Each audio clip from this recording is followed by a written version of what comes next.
My name's Terry Lynch. I'm with Oregon Ufology. I found myself searching for a passageway one day. And that passageway leads right across the complete section of the Cascades, which I'm sitting in front of at the moment. On top of one peak. I want to make sure that everybody sees the type of things that we find in the process of research for ufology. I have located a couple that's sitting here on the top of Blind Peak. She's facing south. She's looking north. The Middle, Cascadia Guides, a Let's production, in conjunction with Alien Strand Films.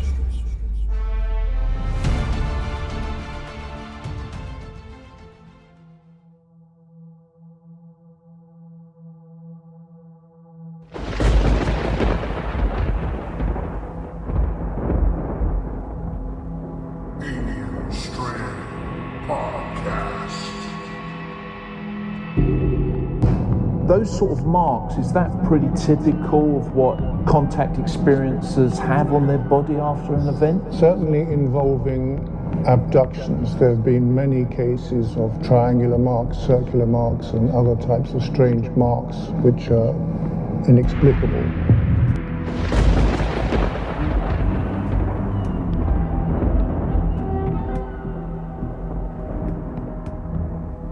Every year, hundreds of people are reported missing in national parks and forests, many of them children. And most are eventually found, whether dead or alive.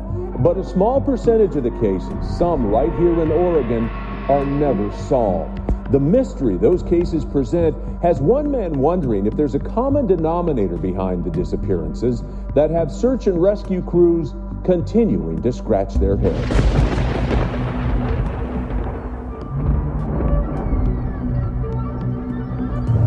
One of these objects was maneuvering in a very erratic and strange fashion.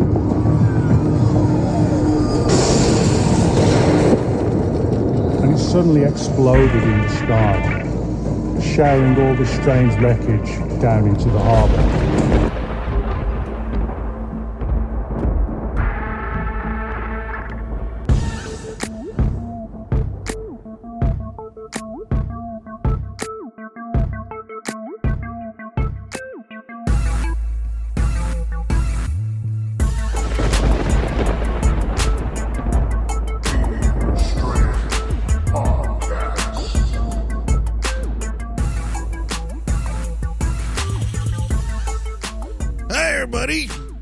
Welcome to this episode of Alien Strand Podcast. I'm your host, Donald Desma, and welcome to today's show.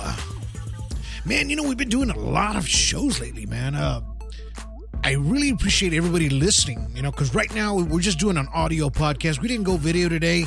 I just decided to do some audio because, you know what?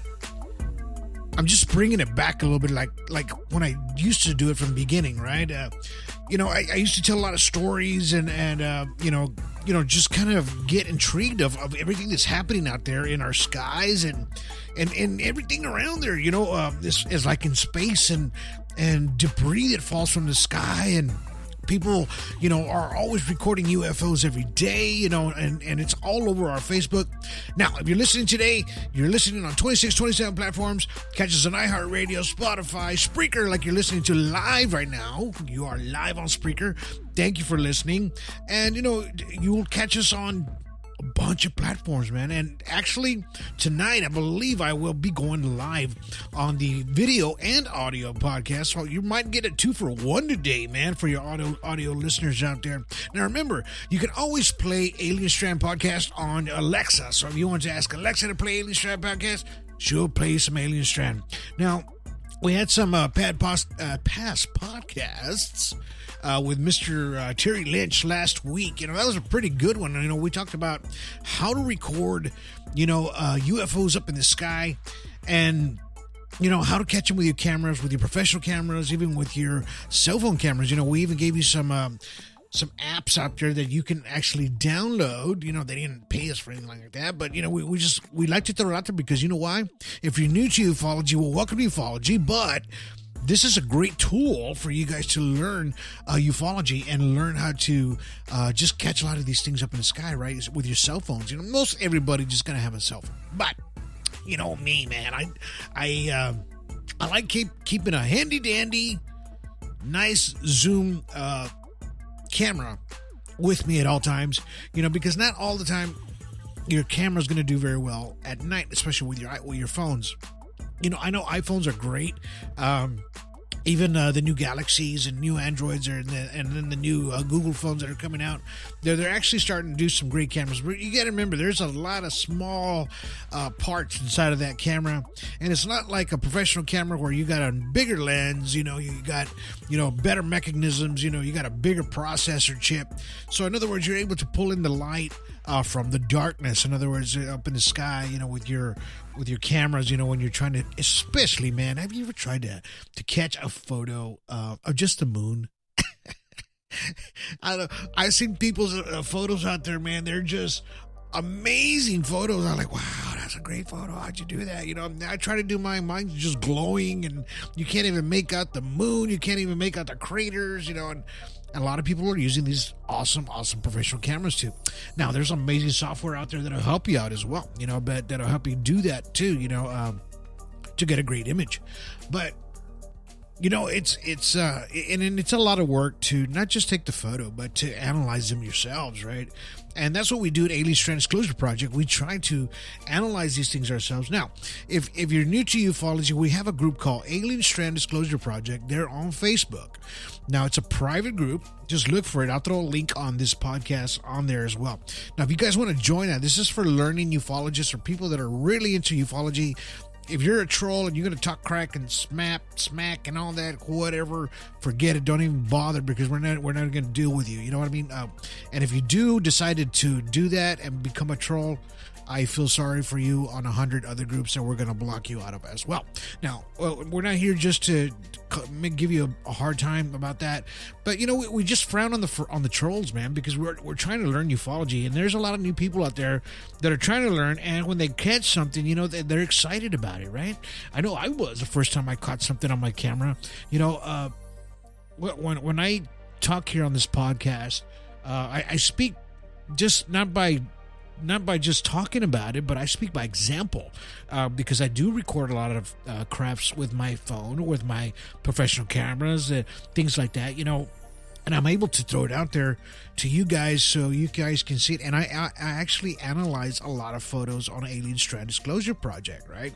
So I do that as well for folks that will throw an image out there, and if they don't know how to do it on their apps, I'll do it for them and kind of just throw the photos on their comment section, right? And everybody usually appreciates that 150%, because they're able to see the craft, electronic magnetic fields, things like that around these crafts, where we're always talking about their propulsion systems, their gravitational pulls, and how they, use these quantum physics in order to have their propulsion where they're able to kind of float there in the sky on a low hover, right?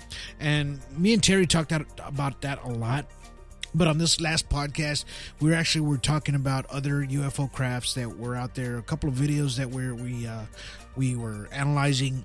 And we did this on video and audio. So if you want to follow us on Alien Strand on YouTube, go to our YouTube channel, man, and look for type in Alien Strand podcast, right? And you'll find it there, and you'll see a lot of our videos. Go to the live section. That's where a lot of our videos are that we do here, like with the podcast and everything all together.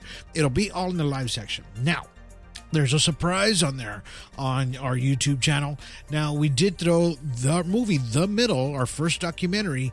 We threw it on there for free for you guys, so you guys can go check that out.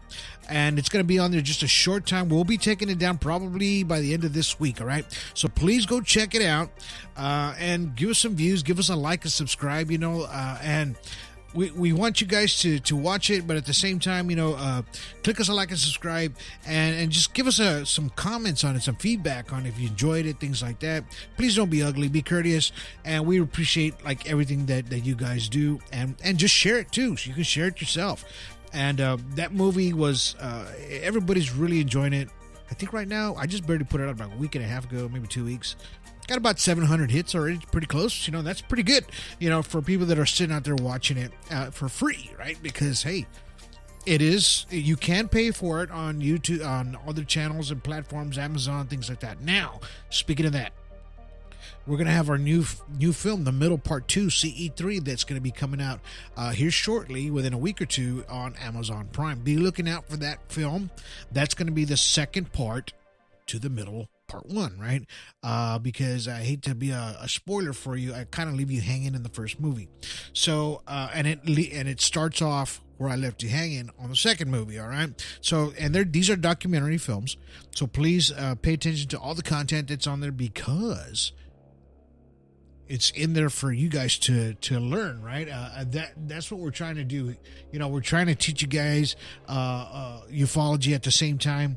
We're showing you exactly what's happening to these folks out there that are going through these, just amazing things that once they catch a UFO up in the sky, or they catch it on film, or, even in close proximity to a lot of these folks, they do start getting these almost like paranormal-ish things that are happening in their homes, right, at the same time. And it's kind of strange, because we were putting these things together, right? I've been putting it together for the past a year and a half now, that these things coincide with the interdimensional beings as well. So what I'm trying to say here is that the extraterrestrial, I believe, can go into this different dimension, right? And it's able to coincide with possibly the spiritual realm of us as human beings, right? Because we are all a part of some kind of energy, right? And then, so when we leave our bodies, our vessels, we take that energy with us, right? And we go into a different realm. So I have a feeling that these extraterrestrials can actually go into that realm as well, because it almost mimics the same things we see like in the paranormal world, right? Because we do paranormal as well as Alien Strand Disclosure Project. We just don't do aliens. We do paranormal, we do Bigfoot, we do cryptids, we do things like that. But, I know we focus a lot on ufology, because I think it all starts somewhere, right? And we're always looking up to the skies for the answers, especially in ufology, because we always think that Bigfoot as well is kind of tied into extraterrestrials, and usually when somebody sees a Bigfoot or has a Bigfoot sighting, 9 times out of 10 they'll see a UFO close by, or there's a report of a UFO close by, right? So, and that's what I'm trying to bring to your attention, that this is the possibility of how these worlds collide, right? And how they kind of go together. And it's neither here nor there, but I mean, we're always trying to just figure it out, right? How do we figure this out, right? And how do we put this together? And where did all this start?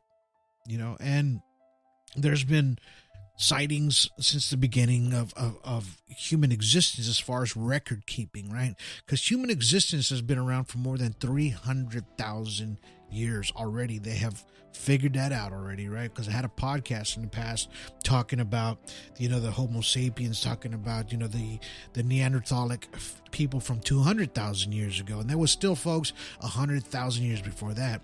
Now, I think I just shared it on one of my Alien Strand podcasts on Facebook. So I do have an Alien Strand podcast as well. But I shared one on that page of, that they found some feet marks of human feet from over 300,000 years ago, right? So they're starting to figure out that, people that had a human-like structure or feature walked the earth back then as well, right? And what I'm trying to say is, did these folks see that, or these hominid people see these crafts like we're seeing them today? Or did they not even pay attention to the sky, right? Were they smart enough to even look at the sky, or they were just kind of surviving how to hunt and things like that, and as time moves on and went forward, right, thousands and thousands of years, we were trying to figure these things out on how to get, what people were starting to see, and they were starting to record, right? Because back in the days, they started doing the Anunnaki, and the Sumerians started recording their stories of the human, how the human being was actually made, right? To the Ijiji and the Anunnaki, and they used the Ijiji as workers, and then there was a big uprising and things like that, right? So a lot of these things were in these books, to where they were trying to figure these things out, and they just wrote it on a piece of paper, right? And what better yet to write is like true events of things that have happened in the past, right? And it was, I know I've probably read maybe one or two things to you of what's happened in the past before, but like I said, it goes back a long way. There's one story here from a Gregory Bishop tours in France, and he relates to this story of how in 584 CE, they says they appeared a brilliant light in the sky, like sky rays, which would cross and collide with one another. While the following year in the monolith, September, certain people saw signs of, and they say the same rays, right? Like domes, such of, they were seeing these things up in the sky. They just didn't know what they were looking at, right? They said, and there was other places at that time, they were saying they were seeing these things across the sky. They looked like golden globes, like a globe up in the sky, right? On several different occasions. And this was in France, right? We're talking 584 CE.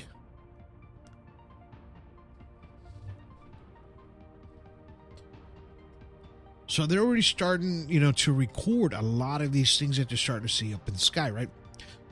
Even in 793, Anglo Saxon Chronicle reported that in this year, terrible things appeared in Northumbria, and it affected the inhabitants. They said they saw flashes of lightning, like the fiery dragons that seen through the air. It said these events were also recorded by Roger Wendover, who wrote, "Fiery dragons in the sky alarmed and wretched the nation of the English," right? So they were seeing a lot of these things in the sky that they just couldn't understand what they're seeing. Now, was it lightning? It's a possibility, where they could have been having like some strange electronic magnetic disturbance up in the clouds, to where they just didn't understand what they were seeing. But they all were recording it as like fiery, right? Like even in the 12th century, there's a chronicle. This guy's name's Ralph Niger.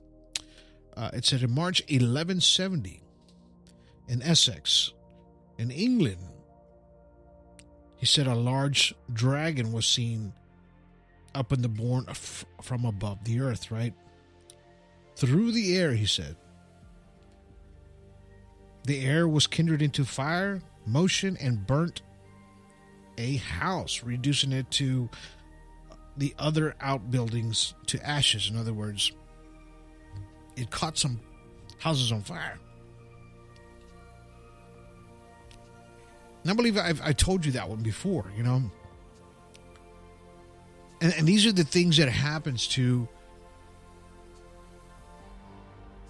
folks in the past, right? That have been, have reported these things and seen the same things up in the sky. And everybody back then called these things flying dragons, right? Or, or even like orbs, right?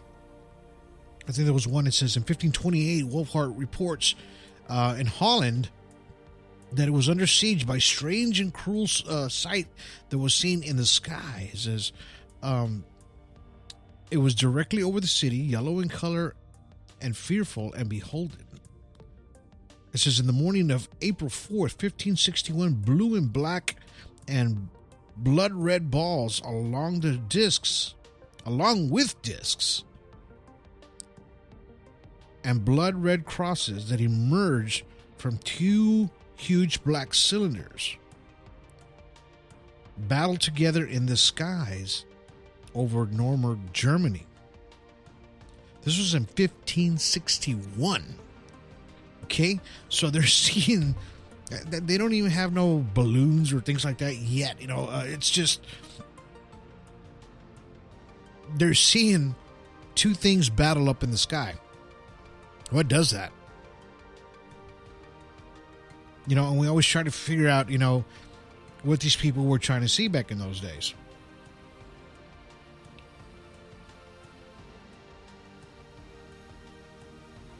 So,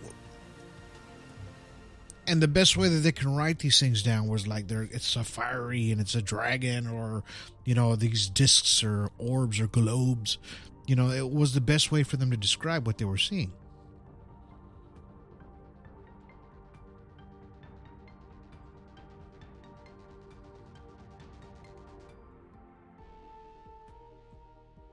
You know, and they didn't understand what the atmosphere was. They didn't understand how lightning or anything like that was put together in a lot of these strange sightings.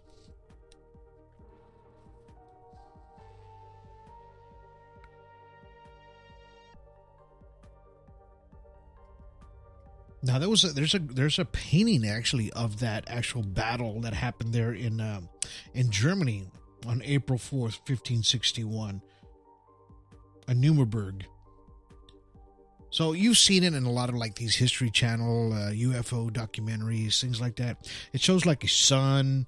It almost it looks like a kid painted it, and there's like orbs everywhere, crosses, and it just looks like there's a battle happening up in the sky. This was an old painting that somebody did of what they saw, right? So if they recorded these things of seeing it, they saw something exactly in the sky. They just didn't know exactly what they were looking at, right?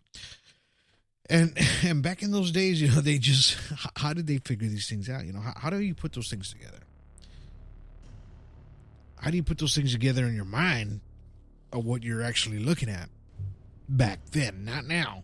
I know, because our thinking now is like, come on, man, you know, it was this or it was that, you know, but you have to put yourselves in their shoes, how their mindset, how their dialect was, how their thought process was. You know, it was simple. It wasn't as detailed and as complex and technical as we are today. Because believe me, if you were to go back, you yourself right now were to go back in time to 1500 right now, your intellect, even what you know, would be so much larger than anything that they've ever heard before. And your words, your dialect, that they'll think you're a freaking genius, right? So just kind of think about that. Not saying that these people were like idiots or dumb or anything like that. No, there was a lot of smart, you know, scientists came from back in those days. You know, a lot of intelligent people. But I'm just saying the simple-minded thinking was what I'm trying to say is how they describe things up in the sky back in the 700s and the 800s and the 1500s. You know, they're trying to figure these things out of what they're seeing up in the sky. You know, and then they try to break these things down.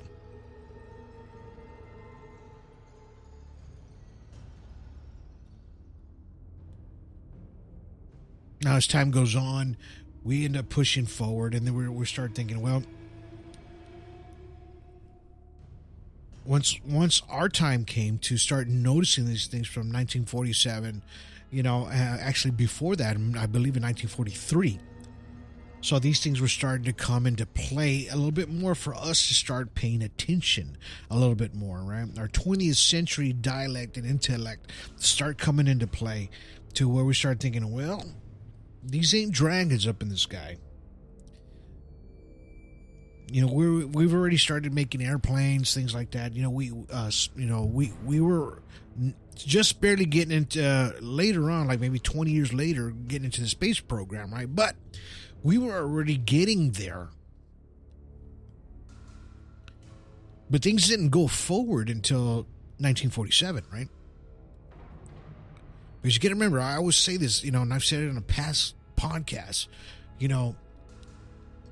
once 1947, the crash of Roswell hit, that our technology took off from that day forward. From 1947, remember, that's just 3 years from 1950, and then 1961, our first space launch, right? That's only what 14 years. That's it. From that day forward. Now, if you look at today, like the artificial intelligence, go back from 2023, 14 years. Right? 2011, things like that.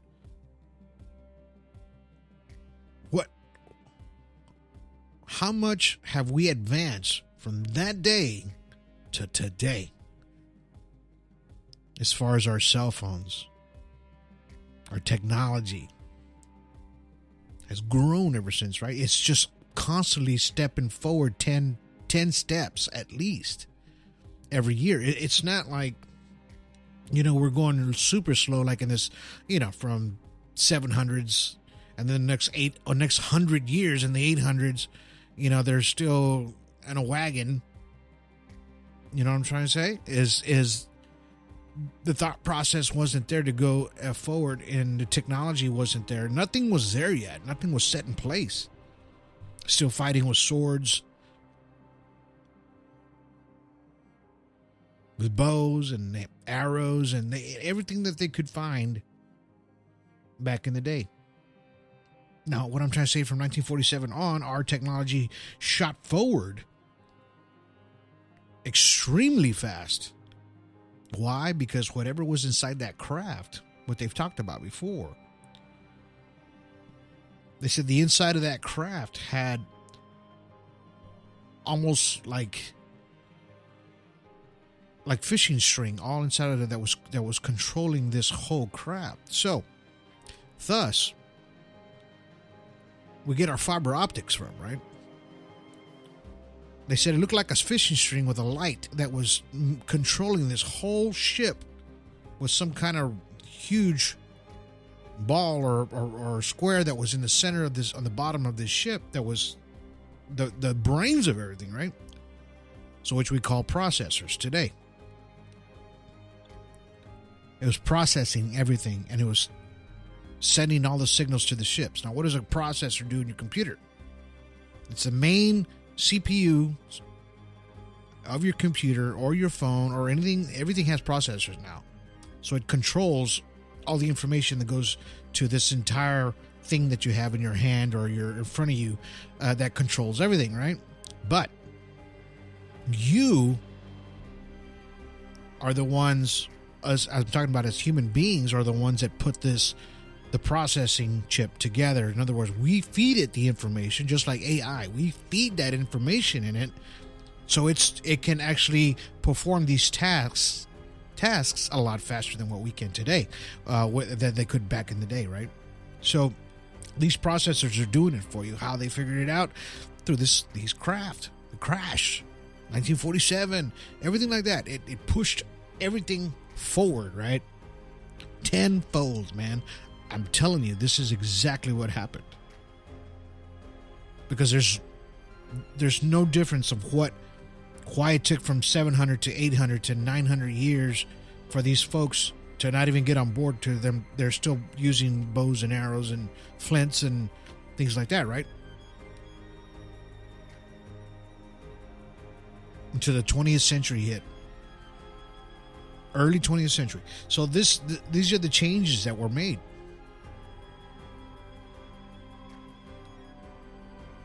And I don't know if you question it, but I question everything, right? So, and I always thought to myself, man, did something like that happen back in the day? Did it crash? Was there another crash? There had to be another crash back in the day, right? Because these things are not perfect. They're going to crash. Something's going to fail, right? Anything man-made will fail. Your computer will fail. Your microphone will fail. Your car, your engine eventually will fail, right? It's not going to run forever. Why do you think they decommission aircraft? They know that these things are coming close to failing. They shut them down, right? Now, the same thing with these spacecraft, right?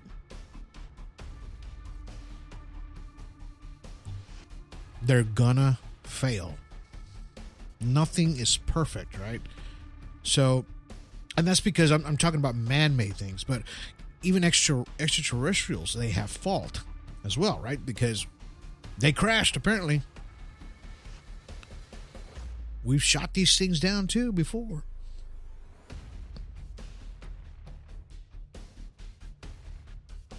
They've shut us down from having war. You know, so you have to think about these things.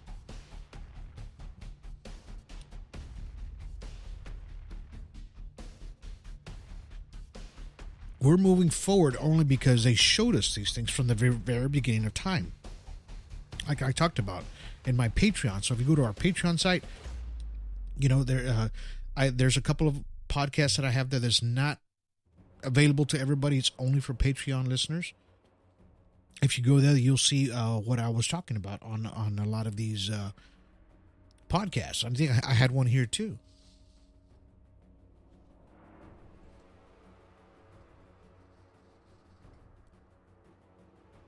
And how a lot of these things probably kicked us off to go forward from the very beginning of time, right? Even with man. Like, who's to say we didn't know how to hunt very well? Right?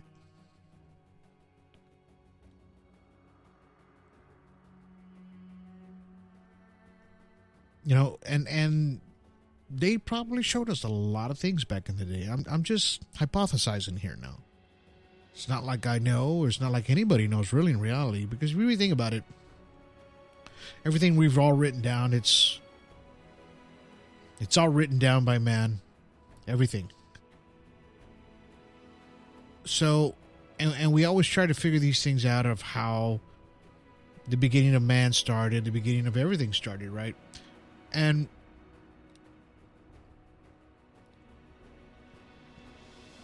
we always just try to hypothesize everything and just try to figure out, okay, did it happen that way?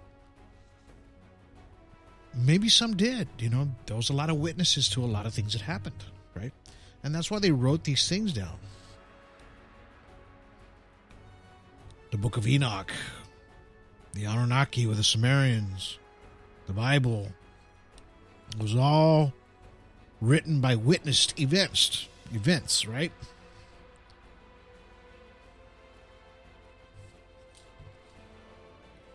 So, which makes this a little interesting.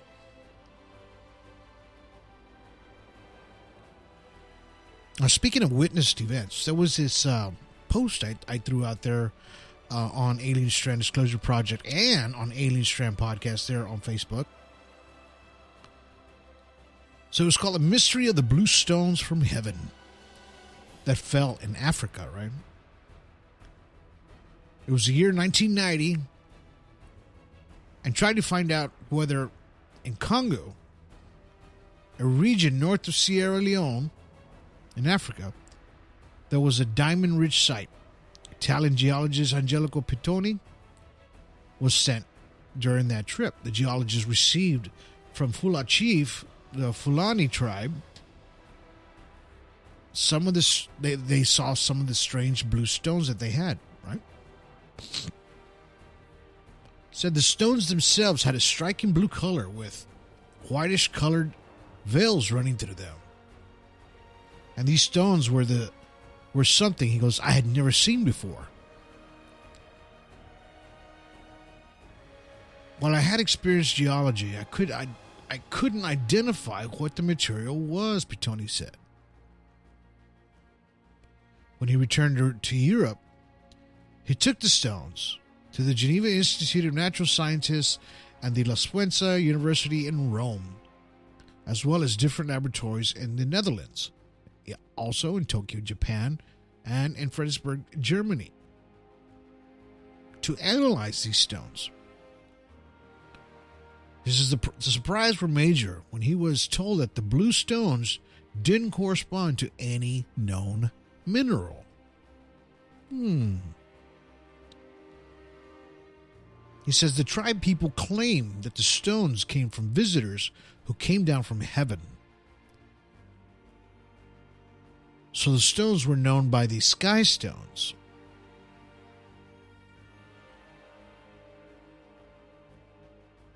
Or sky stones. A fragment of the rock was subject to another rigorous examination, and the results showed that the elements that make it up, according to the analysis, are 77.17% oxygen. The remaining percentages were divided into 11.58 carbon, 6.39 silicon, 3.31 calcium, and the other elements that are almost non-existent. This means that this rock basically composed of oxygen.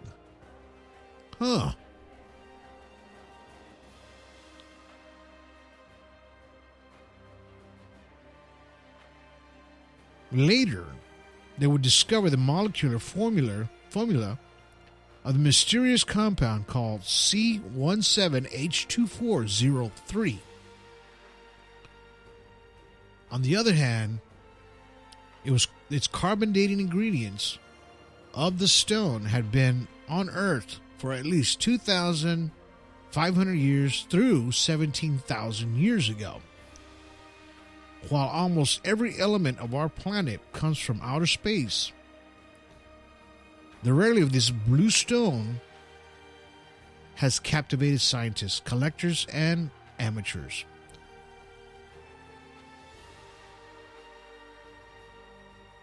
An alternative explanation says that this fascinating material arrived in a meteorite, while the local legend still prevails that they are arrived by celestial beings who angered the gods, and as punishment they were condemned to lie underground.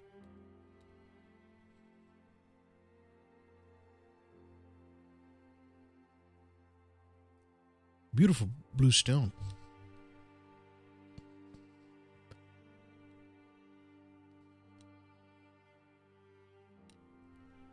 But it gets you thinking, right? These people had these stones that nobody had ever seen before. Now, we all know that a lot of things and a lot of human beings and a lot of the human factor came from Africa, in that general area. It's where everything started. That's why when you do a DNA ancestral DNA of your blood, or it's a lot of it's going to come from Africa, because that's where everything started. So it kind of now gets you thinking, right? Let's dig a little deeper. What the story we just heard from this African tribe, saying that it was given to their ancestors by these ancestral beings that came down from the heaven, who were condemned to live underground, right?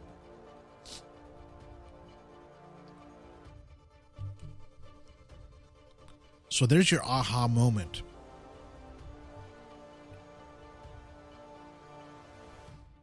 That we were possibly in contact with these things for a long, long time.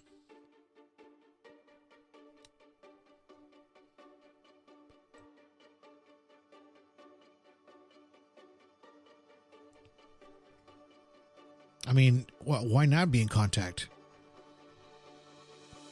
And now they say these things live underground, right? which we see a lot of these extraterrestrial crafts going into the earth, going into volcanoes, going into a lot of these underground facilities. We hear about it all the time through David Grush. We heard it through, all these folks that talked about these underground bases, Schneider, these battles that happen underground with these beings, right? Phil Schneider. We've all watched that video where he starts talking about it.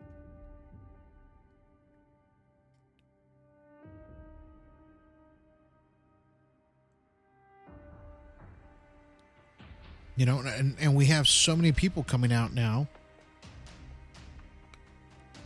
just talking about these things and that they live underground. Now, we called them conspiracy theorists forever. But now we start putting these stories together, start putting two and two together, start looking back about our history, right? And then here we go. We start getting these pieces of the puzzle start coming together. But we're starting to understand exactly where a lot of this came from.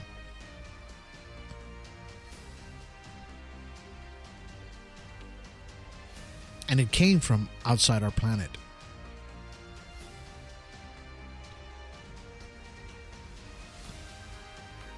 Maybe they just planted I'm not going to say their seed or their ancestral or celestial seed, but maybe the seed of knowledge.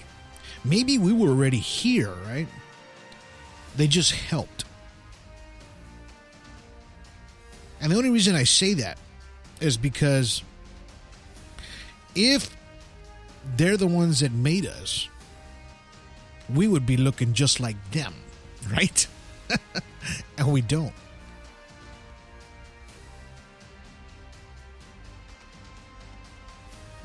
We don't look anything like them. We're human-like. They're human-like, right? They got a head, they got two eyes, they got ears, they got two arms, they got a body, a torso, two legs, two arms, right? They have the same structure. But we are not them because we don't look anything like them. And you can go on and say that, we've evolved and things like that. Now, if we would have evolved from them,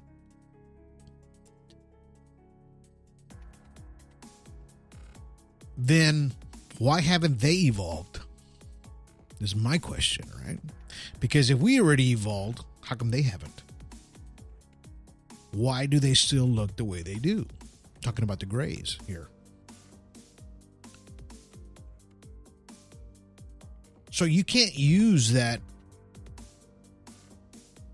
evolutional theory that we came from them in a sense of that. Now, I'm talking about the DNA structured hypothesis. It's a possibility that maybe they helped a little bit, maybe, but I don't think we are them. I think that this is just me personal speaking, that I just think that they just helped with us move forward. So we can evolve.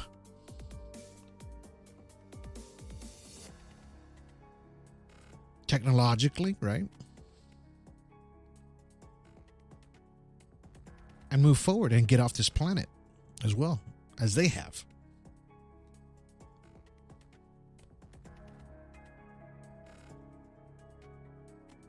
I believe that was their influence. And they left traces behind because there's traces of history all over the place. Petroglyphs, geoglyphs. Ancient peoples drawing photos and pictures of these people from the past that look like large heads, big eyes, skinny, long arms.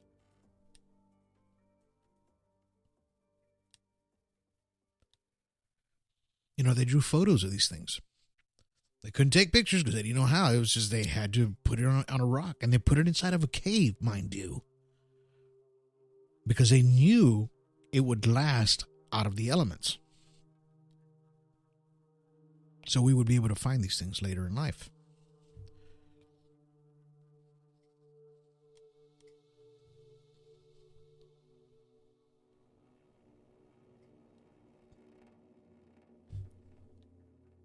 So these are the things to think about as we move forward. The theory of everything, right?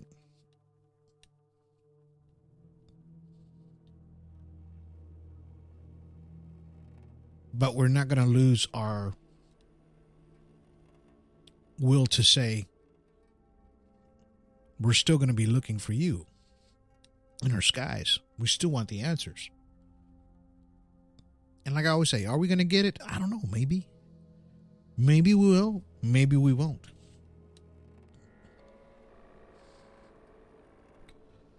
But I think the answer will come to all of us the day you close your eyes forever. And that's the day you get your answer. And maybe one day we'll get an answer before that happens. Hey, that would be great, right? But that's not going to stop us from pushing forward and getting true disclosure out there of what we're trying to do here with Alien Strand and Alien Strand Disclosure Project.